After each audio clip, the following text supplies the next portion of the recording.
अरे ये नेता हैं, न इनकी जाति है, न इनका धर्म है, न इनकी कोई पार्टी है। आज किस पार्टी में होंगे, कल किस पार्टी में होंगे, इनका कोई वजूद नहीं है। बीजेपी के लोग ले जाते हैं, बीजेपी के लोग मिले हुए हैं। मेरे गांव में मुसलमान हैं, 150 घर राजपूत हैं, अब 20-25 घर मुसलमान हैं। एक मुसलमान का दे कि हमको हिंदुओं से प्रताड़ना होती है। मेरा देश आजाद हुआ तो मेरे देश के पास 1 रुपया नहीं था, मेरा देश कर्ज में डूबा हुआ था। पंडित जवाहरलाल नेहरू के पास 2 करोड़ रुपया था, 1,98,00,000 रुपया उन्होंने दान दे दिया, लखनऊ की लाल कोठी दे दिए। और ये लोग क्या कर रहे हैं आज के नेता कि संभल में आग लगी है, संभल में मंदिरों मस्जिदों की खुदाई हो रही है। हिंदू मुस्लिम की बात कर रहे हैं, आज की डेट में होली कौन खेल रहा है? लेकिन आज तो होली है ही नहीं है, अब तो दारू हो गई है होली। दारू पिए नरकदान में पड़े रहे, सरकार के दम हो ताकत हो तो पीने पर रोक लगा दे। हिंदू मुस्लिम को बांटने के लिए राजनीति नेता देश का पैसा हमारा आपका ब्लड पिचकारी से खींच रहे हैं, जवानों को नौकरी नहीं दे रहे हैं, हिंदू मुस्लिम में जुटे हुए हैं। हिंदू मुस्लिम में मत जुटे। समय एक बयान जो काफी चर्चा का विषय बना हुआ है, होली अब आ गई है और होली के पर्व पर सामाजिक सौहार्द और शांति व्यवस्था कायम करने के लिए एक बयान संभल सीओ जो अनुज चौधरी हैं उनका एक बयान आता है और उस बयान पर पूरा जो है राजनीतिक बवाल बन जाता है। एमपी के इंदौर में अभिनव विश्वकर्मा, वो उनका एक वीडियो वायरल होता है। लोग दोनों वीडियो को शेयर कर रहे हैं और कंपैरिजन कर रहे हैं कि ये क्या हो रहा है और ये क्या हो रहा है। आप देखिए, तो हम बात करने वाले हैं उन्हीं सब मुद्दों पर। हमारे साथ पूर्व दरोगा ओम प्रकाश सिंह हमारे साथ मौजूद हैं और ये पुलिस वेलफेयर भी चलाते हैं। जो भी पुलिस प्रशासन के लोगों को समस्याएं होती है उन पर ये आवाज उठाते रहते हैं। सर, मैं दोनों सीओ को सलूट करता हूं, इसलिए कि दोनों हमारे अधिकारी हैं।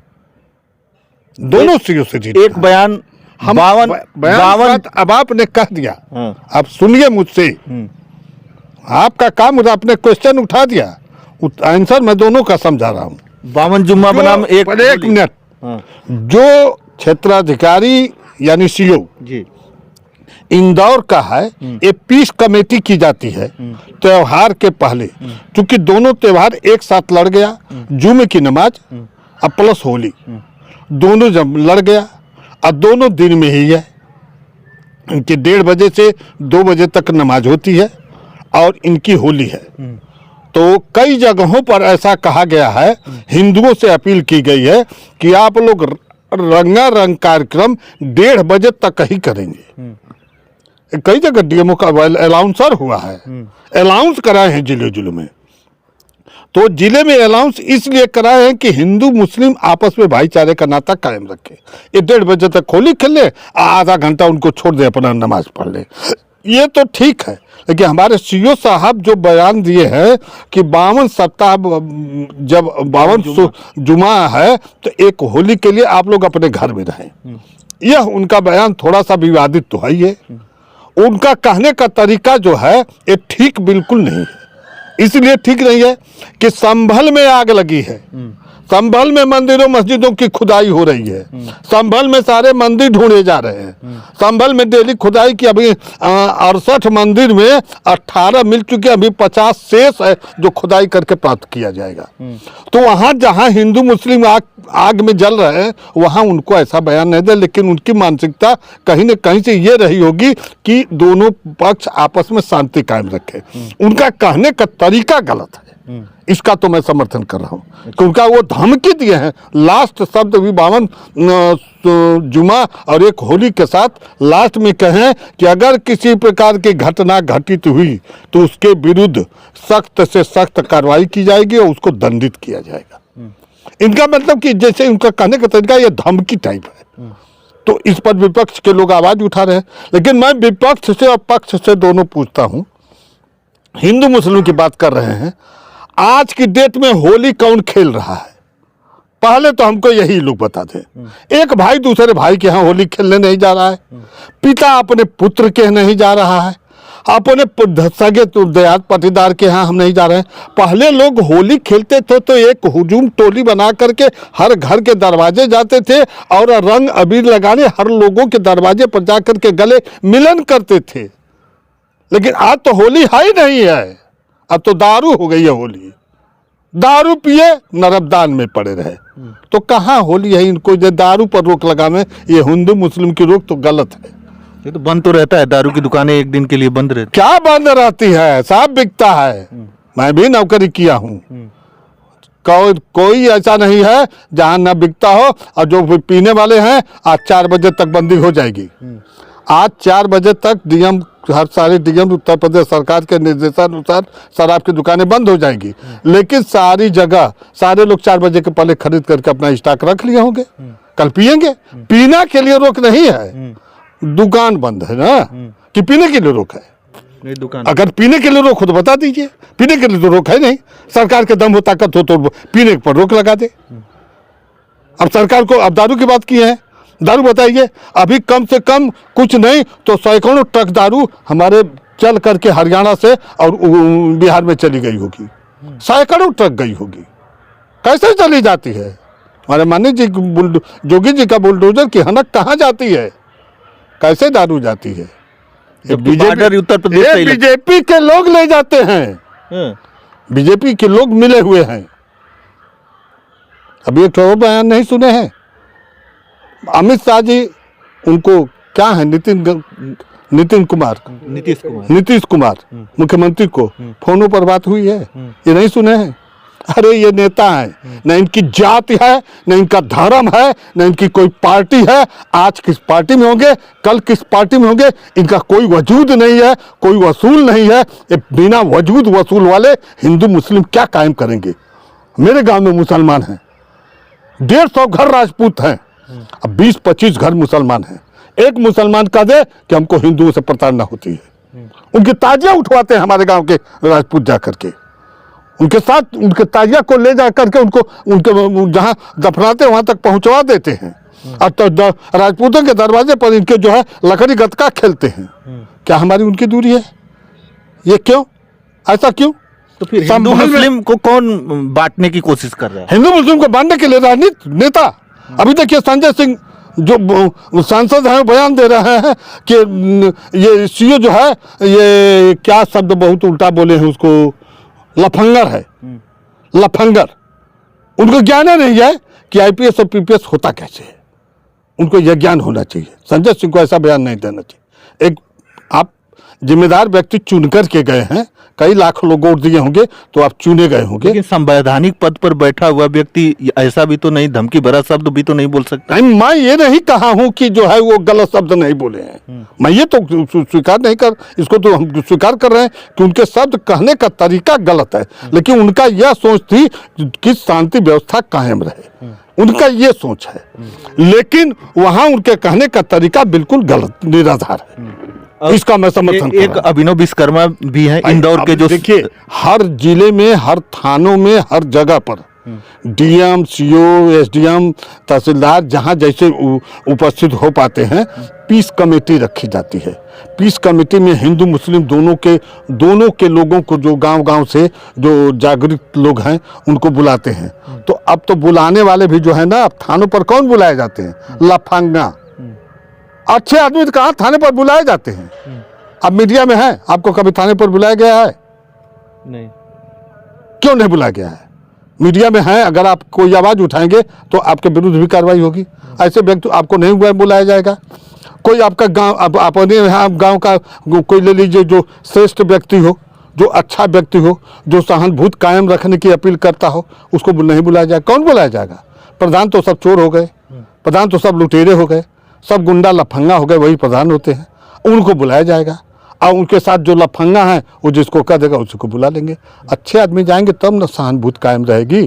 तो ये वही जाते हैं जो खुद लफंगा हैं, तो क्या करेंगे? ये स्थिति है। देखिए हमारे सीओ साहब का जो बयान है वो विवादित बयान है। इसको तो मैं कह रहा हूँ कि उनके शब्दों में छिपा हुआ है। वो ये सोच रहे थे जो संभल में जो इस समय की स्थिति चल रही है, हिंदू मुस्लिम जो मंदिरों को लेकर के, मंदिरों की खुदाई को लेकर के कि 18 मंदिर मिल चुका है और अभी 50 मंदिर शेष है जिसकी खुदाई और होगी, तो उस स्थिति में वहाँ पर उनको ऐसा बयान नहीं देना चाहिए। शांति व्यवस्था कायम रखने की, जैसा कि वो कौन विश्वकर्मा हैं मध्य प्रदेश के अभिनव विश्वकर्मा, उन्होंने अपील किया है कि आप लोगों के साथ मैं हूं, आप लोगों के पल पल पे साथ हूं, पग पग पे साथ हूं, आप लोग शांति व्यवस्था करेंगे। लोग कहें कि आपका हम लोगों को सहयोग मिले, तो उनका बयान क्या आया है, हमारा सहयोग तो आपको मिलेगा लेकिन आप लोगों का सहयोग मुझको भी मिलना चाहिए। तो आम पब्लिक के लोग आप इस बात को सोचिए कि हम तो पुलिस की नौकरी करके आए हैं, जहाँ 500 पब्लिक इकट्ठा हो और वहाँ 2 ठो पुलिस वाले को लगा दिया जाए, वो क्या कर सकता है? तो क्या करता है, वहाँ के मानिंदों को पकड़ करके और मानिंदों लोगों से सलाम करके, उनसे हाथ जोड़ करके, उनसे मदद ले करके उस व्यवस्था को, शांति व्यवस्था कायम रखता है। ये उसकी बुद्धिमानी होती है। जब तक हम गांव के 10 लोगों को नहीं पकड़ेंगे तब तक हम शांति व्यवस्था नहीं कायम कर पाएंगे। तो गांव के अच्छे लोग, सामाजिक लोग को पकड़ना चाहिए। लेकिन अब लफंगे तो सब थाने पर बैठकी हो रही है, लफंगे थाने के दलाल हो गए, लफंगे थाने के चूहे, तो ये क्या करेंगे? उससे तब सीओ साहब का बयान जो है ये विवादित बयान है, उनको ऐसा बयान नहीं देना चाहिए।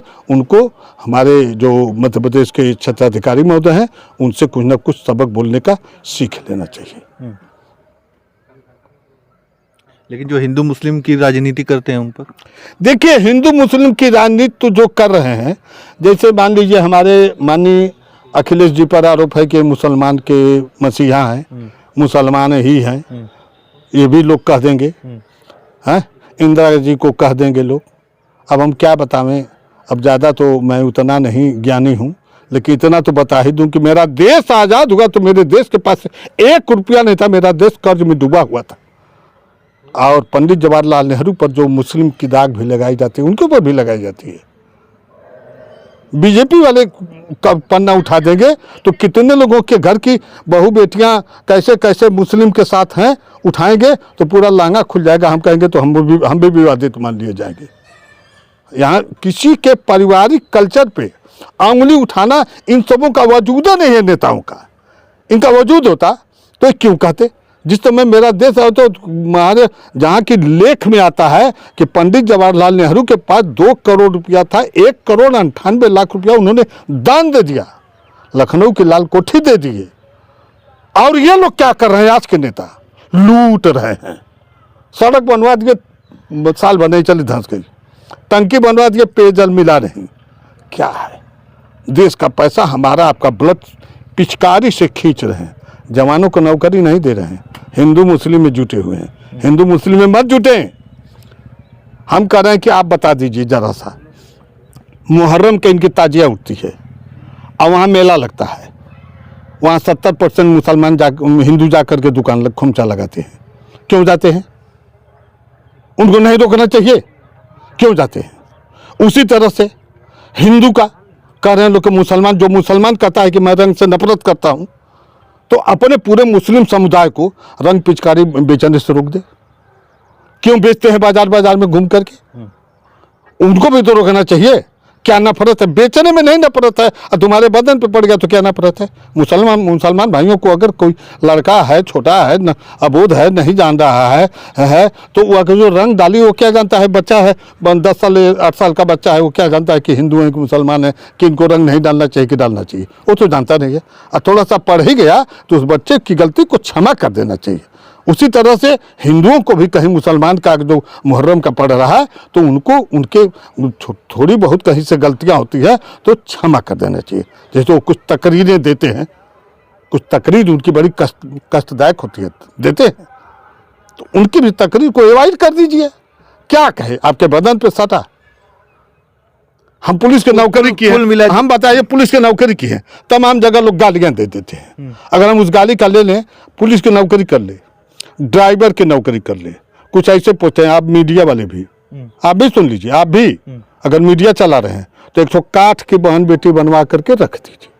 और कोई गाली दे रहा है तो जान लीजिए कि उसी को गाली दे रहा है। अगर जिस दिन अपने बदन पे ले लेंगे कि मुझको गाली दिया है, उस दिन मीडिया का डेरा डंडा रख दीजिएगा उसी तरह से वो वर्दी उतार के चले आवे, उसी तरह से जो लोग कर रहे हैं ड्राइवर है तो गाड़ी छोड़ दे। लेकिन ये ऐसा है, ये समाज है, किसी तरह जीने नहीं देगा।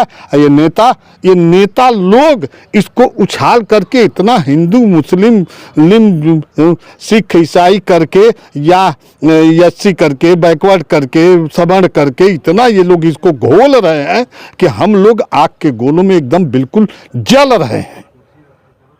ये आम जनमानस को जागरूक होना पड़ेगा। जब तक आम जनमानस जागरूक नहीं होगा तब तक ये समस्याएं नेता नहीं खत्म होने देंगे। नेता तो और भरते जा रहे हैं, ये तो पंप से लगा करके हवा भर रहे हैं कि लड़ो। उनका क्या बिगड़ रहा है? मरने वाला कौन होगा? गांव का होगा। गाँव का होगा, हम और आप होंगे। हम आप होंगे, गांव का होगा, ये न होंगे। वो कहाँ हम रहेंगे? वो तो आराम से बैठे हैं। अभी देखिए ओम प्रकाश राजभर, उनका बयान सुने हैं? ओम प्रकाश राजभर भी बयान दे रहे हैं। केतकी सिंह ने बयान दे दिया कि मुस्लिमों को अलग, केतकी सिंह माने विधायक मांझी बलिया, कि अलग उनको मेडिकल विभाग में उनका जो है बेड बनाया जाए, उनका रूम रखा जाए। बताइए, एक जिम्मेदार पद वाला व्यक्ति ऐसा शब्द कहे। एक मुसलमान का ब्लड निकाल दीजिए और एक हिंदू का, दोनों का संतुलन बांट दीजिए, दोनों को एक जगह रख के कि हिंदू का है या मुसलमान का है, निकाल के रख कर दीजिए और सारे डॉक्टर मेडिकल विभाग को लगा दीजिए और निकाल करके वो बता दे कि ये ब्लड मुसलमान का, ये ब्लड हिंदू का है। मैं मान लूँगा कि हिंदू मुसलमान है। मैं कैसे मान लूँ? हम नहीं मानते। केतकी सिंह, उस पर ओम प्रकाश राजभर अपनी रोटी सेक रहे हैं, इसलिए कि अगली बार के चुनाव में ओम प्रकाश राजभर के भतीजा अनिल राजभर चुनाव लड़े थे तो वो भी हारे थे। ये भी तो राम गोविंद चौधरी को जिताने के लिए ओम प्रकाश राजभर चुनाव लड़े थे, क्योंकि वहाँ की मानसिकता थी कि केतकी सिंह जीत जाएंगी। तो केतकी सिंह, चलिए हम उन सब मुद्दों पर बाद में बात करेंगे कि लेकिन सबसे बड़ा सवाल इस बात पर हम लोग कर रहे थे कि आखिरकार ऐसे नफरती बयान क्यों दिए जा रहे हैं और क्यों हिंदू और मुस्लिम के बीच में दरार पैदा की जा रही है। तो हमारा यह वीडियो बनाने का एक ही मकसद था कि हिंदू हो या मुस्लिम हो, चाहे सिख हो चाहे ईसाई हो, सभी लोग आपस में भाई भाई हैं और सभी लोगों को मिलकर कोई भी त्यौहार मनाना चाहिए और जो है अच्छे से मिलजुल कर रहना चाहिए। और वही संदेश ये भी हमारे माननीय क्षेत्राधिकारी महोदय लोग जो दोनों हैं, जो दोनों का वीडियो वायरल करके आम जनमानस में संदेश दिया जा रहा है, तो इस संदेश पर मैं दोनों को सलूट करता हूं और ये सुझाव देता हूं। वे लोग तो ऊंचे पद पे हैं, काफ़ी बुद्धिजीवी हैं, लेकिन उनको सुझाव देता हूं कि शांति व्यवस्था कायम की अपील करना चाहिए, धमकी नहीं। तो चलिए, तमाम सारी बातें हुई, कैसा लगा कमेंट के माध्यम से आप अपनी प्रतिक्रियाएं अवश्य दीजिएगा। तो चलिए, इस वीडियो में इतना ही। धन्यवाद।